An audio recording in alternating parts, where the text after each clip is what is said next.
Hi, you guys. We are doing chapter 5 and 6 today out of our novel study. Please make sure that you are staying with the assignment list. Don't move ahead. If you're behind, today's a great day to do some catching up. First, I want you to know what pages we're doing. We're going to skip the vocabulary for chapter 5, but I do want you to do all of the comprehension questions for chapter 5. I want you to skip the vocabulary for vernacular.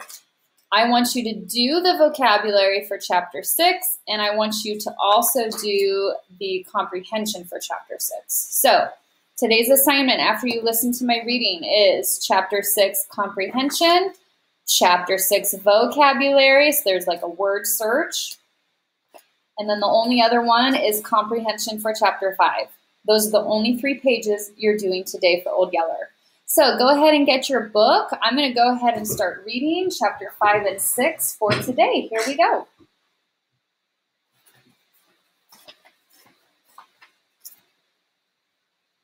That little Arlessa, if he wasn't a mess, from the time he'd grown up big enough to get out of that cabin, he'd been in practice of trying to catch and keep every living thing that ran, flew, jumped, or crawled.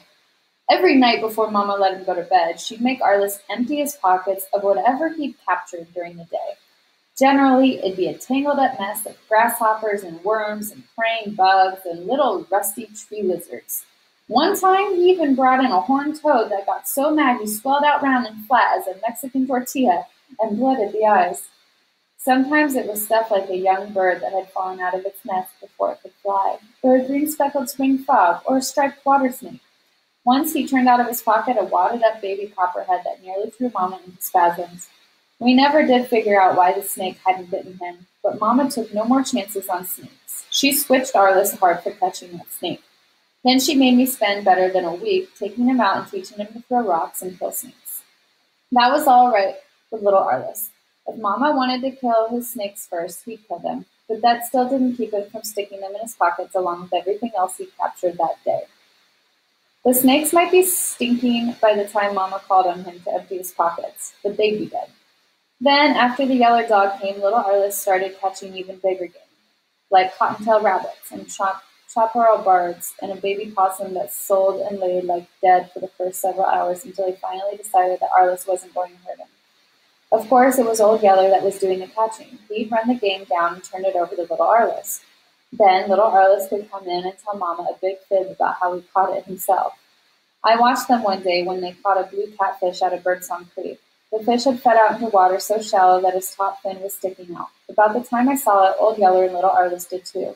They made a run at it. The fish went scooting away toward deeper water, only Yeller was too fast for him.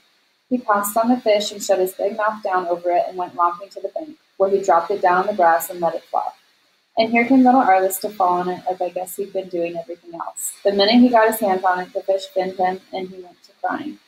But he wouldn't turn the fish loose. He just grabbed it up and went running and squalling toward the house, where he gave the fish to Mama. His hands were all bloody by then where the fish had finned him. They swelled up and got mighty sore. Not even a mesquite form hurts as bad as a sharp fish fin when it's run deep into your hand. But as soon as Mama had wrapped his hands in a poultice of mashed up pricky pear root to draw out the poison, little Arliss forgot all about his hurt. And that night when we ate the fish for supper, he told the biggest blindy I ever heard about how he dived way down into a deep hole under the rocks and dragged that fish out and nearly got drowned before he could swim to the bank with it. But when I tried to tell Mama what really happened, she wouldn't let me. Now this is Arliss's story, she said. You let him tell it the way he wants to. I told Mama then, I said, Mama, that Old Yeller dog is going to make the biggest liar in Texas out of little Arliss. But Mama just laughed at me like she always laughed at little Arliss's big windies after she'd gotten off where he couldn't hear her. She said for me to leave little Arliss alone. She said that if he could ever told a bigger whopper than the ones I used to tell, she had to get to cure it.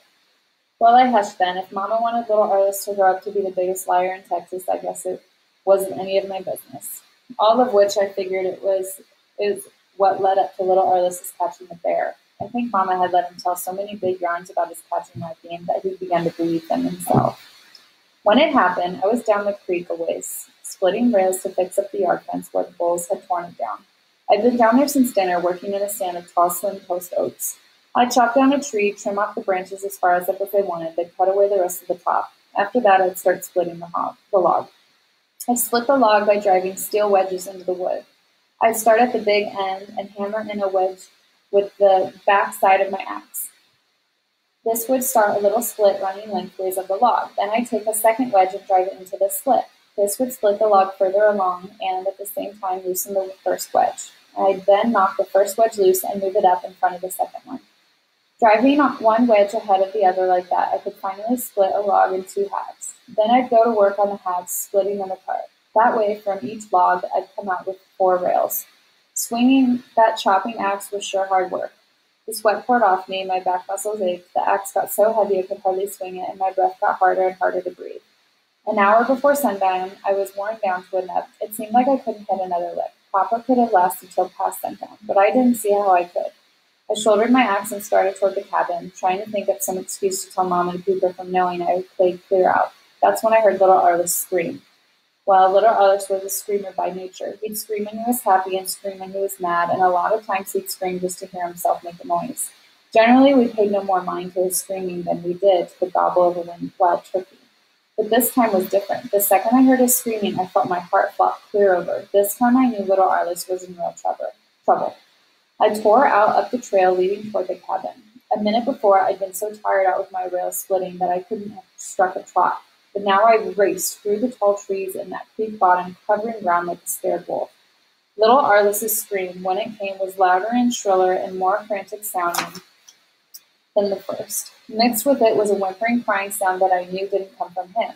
It was a sound I'd heard before and seemed like I ought to know what it was, but right then I couldn't place it. Then, from way off to one side, came a sound that I would have recognized anywhere. It was the coughing roar of a charging bear. I just heard it once in my life. That was the time Mama had shot and wounded a hog-killing bear, and Papa had to finish it with a knife to keep it from getting her. My heart went to pushing up into my throat, nearly choking off my wind. I strained for every lick of speed I could get out of my running legs. I didn't know what sort of fix little Arliss had gotten himself into, but I knew that it had to do with a mad bear, which was enough. The way the late sun slanted through the trees and the trail all cross-banded with streaks of bright light and dark shade, I ran through these bright and dark patches so fast that the changing light nearly blinded me. Then suddenly I raced out into the open where I could see ahead. And what I saw sent a chill clear through the marrow of my bones. There was little Arliss down in the spring hole again. He was lying half and half out of the water, holding onto the hind leg of a little black bear cub, no bigger than a small coon. The bear cub was out on the bank, whimpering and crying and clawing the rocks with all 3 of his other feet trying to pull away. The little Arliss was holding on for all he was worth, scared now and screaming his head off, too scared to let go. How come the bear cub ever to prowl close enough for little Arliss to grab him? I don't know. And why he didn't turn on him and bite loose, I couldn't figure out either. Unless he was like little Arliss, too scared to think. But all that didn't matter now. What mattered was the bear cub's mama. She heard the cries of her baby and was coming to save him. She was coming so fast that she had the brush popping and breaking as she crashed through and over it. I could see her black, heavy figure piling off down the slant on the far side of Birdsong Creek. She was roaring mad and ready to kill. And worst of all, I could see that I'd never get there in time. Mama couldn't either. She'd heard Arliss too, and here she came from the cabin, running down the slant toward the spring, screaming at Arliss, telling him to turn the bear cub loose. But little Arliss wouldn't do it. All he'd do was hang with that hind leg and let out one shrill shriek after another as fast as he could suck in a breath.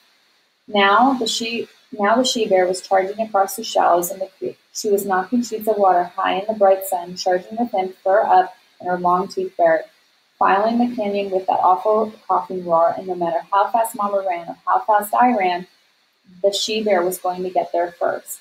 I think I nearly went blind then, picturing what was going to happen to little Arliss. I know that I opened my mouth to scream, and not any sound came out. Then, just as the bear went lunging up the creek bank toward little Arliss and her cub, a flash of yellow came streaking out of the brush. It was that big yellow dog. He was roaring like a mad bull. He wasn't 1/3 as big and heavy as that bear, but when he piled into her from one side, he rolled her clear off her feet. They went down a wild, roaring tangle of twisting bodies and strangling feet and slashing fangs. As I raced past them, I saw the bear lunge up to stand on her hind feet like a man while she climbed at the body of the yellow dog hanging to her throat. I didn't wait to see more. Without ever checking my stride, I ran in and jerked little Arliss loose from the cub. I grabbed him by the wrist and yanked him up out of the water and slung him toward Mama like he was a half-empty sack of corn. I screamed at Mama, grab him, and run. Then I swung my chopping axe high and wheeled, aiming to cave in the she-bear's head with the first lick.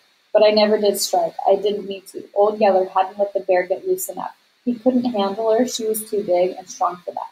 She'd stand there on her hind feet, hunched over, and take a roaring swing at him with one of those big front claws. She'd slap him head over heels. She'd knock him so far that it didn't look like he could possibly get back there before she charged again. But he always did. He'd hit the ground rolling, yelling his head off with the pain of the blow, but somehow he'd always roll to his feet, and here he'd come again, ready to tie into her for another round. I stood there with my axe raised, watching them for a long moment. Then, from upward toward the house, I heard Mama calling, come away from there, Travis. Hurry, son, run. That spooked me. Up till then, I'd been ready to tie into that bear myself. Now, suddenly, I was scared out of my wits again, and I ran toward the cabin. But like it was, Old Yeller nearly beat me there. I didn't see it, of course, but Mama said the minute Old Yeller saw we were all in the clear and out of danger, he threw the fight to that she-bear and lit out for the house. The bear chased him for a little piece, but at that rate, Old Yeller was leaving her behind, and Mama said it looked like the bear was backing up. But if the big yellow dog was scared or hurt in any way when he came dashing into the house, he didn't show it. He sure didn't show it like we all did. Little Arliss had hushed his screaming, but he was trembling all over and clinging to Mama like he'd never let her go. And Mama was sitting in the middle of the floor, holding him up close and crying like she'd never stop. And me, I was close to crying myself. Old Yeller, though, all he did was come bounding in to jump on us and lick us in the face and bark so loud that there inside the cabin the noise nearly made us deaf. The way he acted, you might have thought that bear fight hadn't been anything more than a rowdy romp that we'd all taken part in for the fun of it. Chapter 6. Okay, before we do Chapter 6, I want you to pause the video and go answer your comprehension questions for Chapter 5. So, for example, why did Mama insist little Arliss empty his pockets before bedtime? So that was way at the beginning where little Arliss started having creatures in his pocket. So go ahead and answer that question. And then these are other basic comprehension questions on what we just read. After you do Chapter 5, I'm going to read Chapter 6, and then you're going to answer the questions. I want you to do the word search and the comprehension questions today. Do as much as you can. Okay. So little Arliss got us mixed up in that bear fight. I guess I'd been looking on him about like most boys look on their little brothers. I liked him all right, but I didn't have a lot of use for him. What with his always playing in our drinking water and getting in the way of my chopping axe and howling his head off and checking me with rocks when he got mad, it didn't seem to me like he was hardly worth the bother of putting up with. But the day when I saw him in the spring, so helpless against the angry she-bear, I learned different.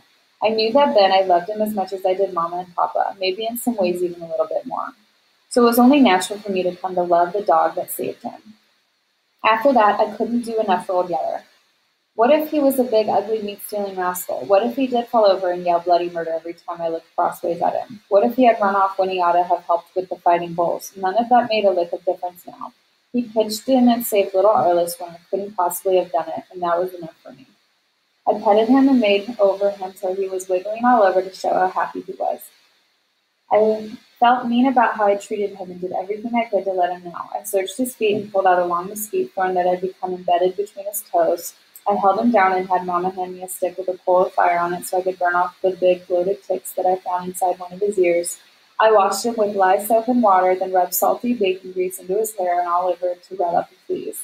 And that night after dark, when he sneaked into bed with me and little Arliss, I let him sleep there and never said a word about it to Mama. I took him and little Arliss squirrel hunting the next day. It was the first time I'd ever taken little Arliss on any kind of hunt.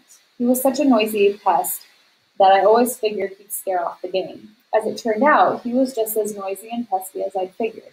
He'd follow along, keeping quiet like I told him, till he saw maybe a pretty butterfly floating around in the air. Then he'd set up a yell you could have heard a mile off and go chasing after the butterfly.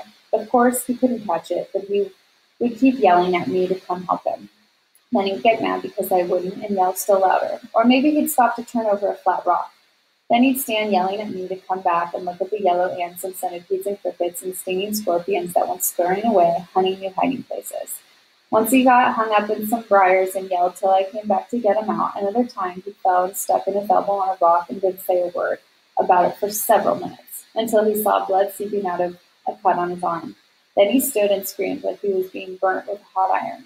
With that much racket going on, I knew we'd scare off the game clear out of the country.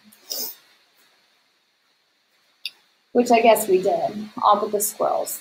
They took to the trees where they could hide from us, but I was lucky enough to see which tree one squirrel went up, so I put some of little Arlessa's racket to use. I sent him in a circle around the tree, beating on the grass and bushes with a stick, while I stood waiting. Sure enough, the squirrel got to watching little Arliss and forgot me. He kept turning around the tree limb to keep it between him and little Arliss, so he was on my side in plain sight. I shot him out of the tree the first shot. After that, Old Yeller caught on to what game we were after. He went to work then, trailing and treeing the squirrels that little Arliss was scaring up off of the ground. From then on, with Yeller to tree the squirrels and little Arliss to trim them on the tree limbs, we had pickings. It wasn't but a little bit till I'd shot fire, more than enough to make us food a good squirrel fry for supper. A week later, Old Yeller helped me catch a wild gobbler that I'd lost without him. He had gone up to the corn patch to pick a bait of black-eyed peas. I was packing my gun. Just as we got up to the slab rock fence that Papa had built around the corn patch, I looked over and spotted this gobbler doing our pea picking for us. The pea pods were still green yet, most of them no further along in snapping size. This made them hard for the gobbler to shell, but he was working away at it, pecking and scratching so hard that he was raising a big dust out in the field. Why, that old rascal, Mama said. He's just clawing those pea vines all to pieces. Hush, Mama, I said. Don't scare him. I lifted my gun and laid the barrel across the top of the rock fence. I'll have him ready for the plot in just a minute. It wasn't a long shot, and I had him sighted in, dead to rights. I aimed to stick a bullet right where his wings hinged to his back. I was holding my breath and already squeezing off when little Arliss had gotten behind him, running up. What you shooting at, Travis? He yelled at the top of his voice. What you shooting at? Well, that made me and the gobbler both jump. The gun fired, and I saw the gobbler go down, but a second later he was up again, streaking through the tall corn, dragging a broken wing. For a second, I was so mad at little Arliss I could have swung his neck like a frying chicken, so I said, Arliss, why can't you keep your mouth shut? You've made me lose that gobbler. Well, little Arliss didn't have sense enough to know what I was mad about. Right away, he puckered up and went to crying and leaking tears all over the place. Some of them splattered clear down on his bare feet, making dark splotches in the dust that covered them. I always did say that when little Arliss cried, he could shed more tears faster than any crier I ever saw. Wait a minute, Mama put in. I don't think you've lost your gobbler yet. Look yonder. She pointed and I looked, and there was Old Yeller jumping the rock fence and racing toward the pea patch. He ran up to where I'd knocked the gobbler down. He circled the place one time, smelling the ground and wiggling his stub tail. Then he took off through the corn. In some way the gobbler went, yelling like I was beating him with a stick. When he barked treat a couple of minutes later, it was in the woods the other side of the corn patch. We went to him. We found him jumping on the gobbler that had ran up the stooping live oak and was perched there, panting, just waiting for me. So in spite of the fact that little Arliss had caused me to make a bad shot, we had us a real sumptuous supper that night. Roast turkey with cornbread dressing and watercress and wild onions that little Arliss and I found growing down in the creek next to the water. But when we tried to feed Old Yeller some of the turkey on account of his saving us from losing it, he wouldn't eat. He'd lick the meat and wiggle his stubtail to show how grateful he was, but he wouldn't swallow down more than a bite or two.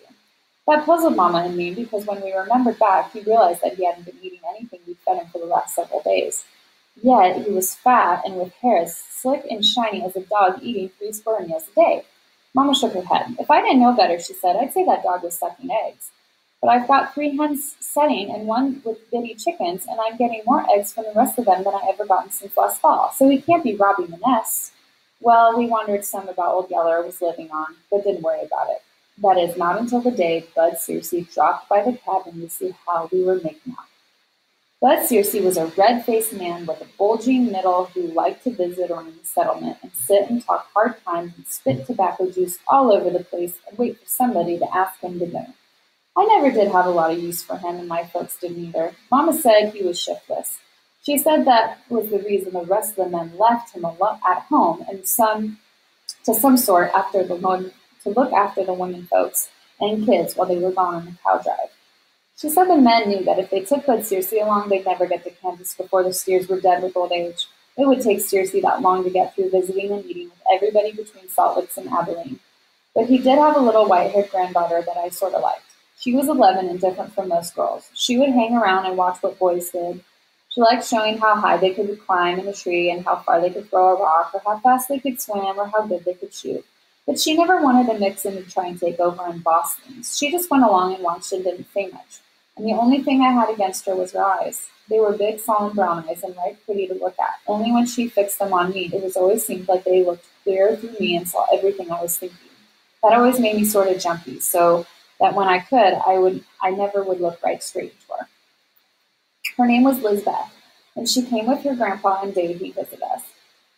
They came riding up on an old shad-bellied pony that didn't look like he'd had a fill of corn in a coon's age. She rode behind her grandpa's saddle, holding to his belt in the back, and her white hair was all curly and rippling in the sun. Trotting behind them was a blue-ticked she-dog that I always figured was one of Belle's pups. Old Yeller went out to bathe them as they rode up. I noticed right off that he didn't go about it like he really meant business. His yelling bay sounded more like he was just barking because he figured theirs was expected him to do. And the first time I hollered at him, telling him to dry up all the racket, he hushed, which surprised me as hard-headed as he generally was. By the time Mama had come to the door and told Circe and Lizbeth to get down and come right in, Old Yeller had started a romp with a blue-tipped. Don't say that word. Lizbeth slipped to the ground and stood staring at me with those solemn eyes while her grandpa dismounted. Circe told Mama that he believed he wouldn't come in the house. He said that as hot as the day was, she figured he'd like it better sitting in the dog run. So Mama had me bring out our 4 cowhide bottom chairs. Circe picked the one I had always liked to sit in the best.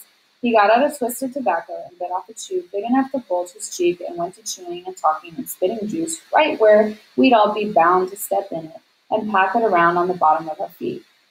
First, he asked Mama if we were making out all right, and Mama said we were. Then he told her that he'd been left to look after all the families while the men were gone, a mighty heavy responsibility that was nearly working him to death. But then he was glad to do it. He said for Mama to remember that if the last little thing went wrong, she was to get in touch with him right away, and Mama said she would. Then he leaned his chair back against the cabin wall and went to telling what all was going on around in the settlement. He told about how dry the weather was and how he looked all for the corn crops to fail and the settlement folks to be scraping the bottoms of their meal barrels long before next spring. He told how the cows were going dry and the gardens were failing. He told how Jed Simpson's boy Russell was setting at a turkey roost waiting for a shot when a fox came right up and tried to jump on him, and Russell had to club it to death with his gun butt.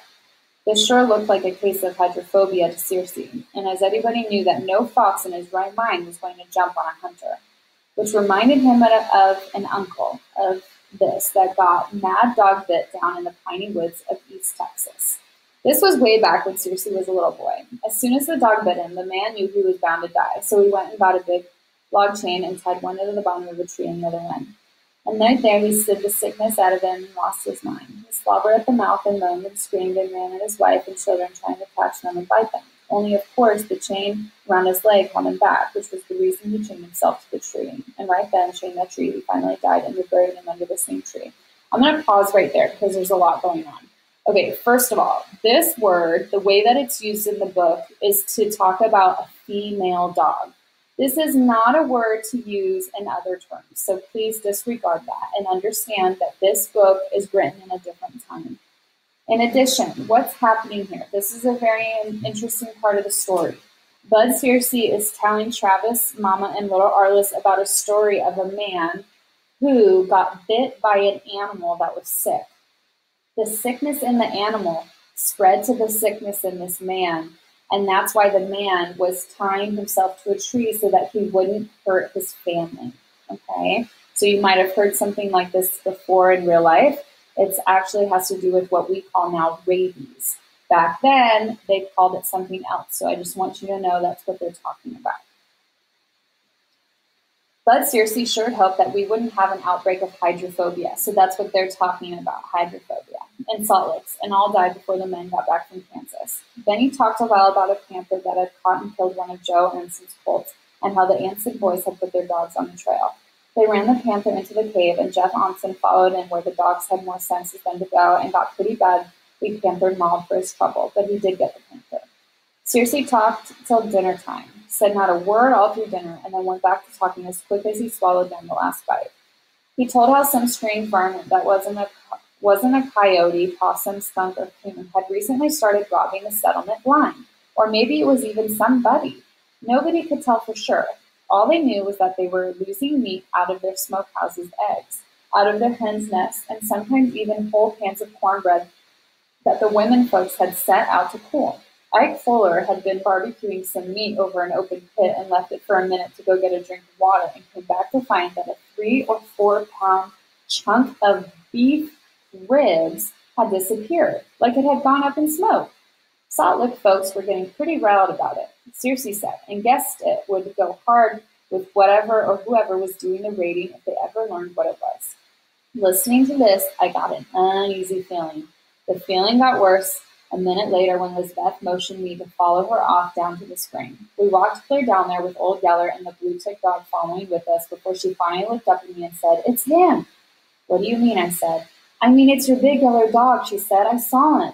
"Do what?" I asked. "Steal the bait of ribs," she said. "I saw him get a bunch of eggs, too, from one of our nests." I stopped then and looked straight at her, and she looked straight back at me, and I couldn't stand it and had to look down. "But I'm not going to tell," she said. I didn't believe her. "I bet you do," I said. "No, I won't," she said, shaking her head. "I wouldn't, even before I knew he was your dog." "Why?" "Because Miss Prissy is going to have pups." "Miss Prissy? That's the name of my dog, and she's going to have pups, and your dog will be their papa, and I wouldn't want their papa to get shot." I stared at her again, and again I had to look down. I wanted to thank her, but I didn't know the right words, so I fished around in my pocket and brought out an Indian arrowhead that I had found the day before and gave it to her. She took it and stared at it for a little bit with her eyes shining, then shoved it deep into a long pocket she had sewn into her dress. "I won't never tell," she said, then whirled and tore out for the house, running as fast as she could. I went down and sat by the spring a while. It seemed like I liked Bud Circe a lot better than I ever had before, even if he did talk too much and spit tobacco juice all over the place. But I was still bothered. If Lizbeth had caught Old Yeller stealing stuff at the settlement, then somebody else might have too. And if they did, they were sure liable to shoot him. A family might put up with one of its own dogs stealing from them if it was a good dog. But for a dog that left home to steal from everybody else, well, I didn't see how much chance for him if he ever got caught. After Bud Circe had eaten a hearty supper and talked a while longer, he finally rode off home with Lizbeth riding behind him. I went then and gathered the eggs and held 3 back. I pulled Old Yeller off from the house and broke the eggs on a flat rock right under his nose, and he tried to get him to eat them. But he wouldn't. He acted like he'd never heard tell that eggs were fit to eat. All he'd do was stand there and wiggle his tail and try to lick me in the face. It made me mad. "You thieving rascal," I said. "I ought to get a club and break your back in 14 different places." But I didn't really mean it. And I didn't say it loud and ugly. I knew that if I did, he'd fall over and start yelling like he was dying. And there I'd be in a fight with little Arlessa again. "When they shoot you, I'm going to laugh," I told him. But I knew that I wouldn't. So Travis says a lot of sarcastic remarks. Understand that it's not real. And keep in mind that this is from a long time ago. This is set in a different time. Obviously, this is not what we do today. This is not what's appropriate or legal today. So please keep in mind as we're reading this book. Okay, so I know that it was a lot, but now I want you guys to go ahead and go do the Chapter 6 vocabulary word search. You have 6 words that you're going to try and find in here. Do your best. If you can't find one, just move on. And then also try and answer these comprehension questions. All right, you guys, I will talk to you later.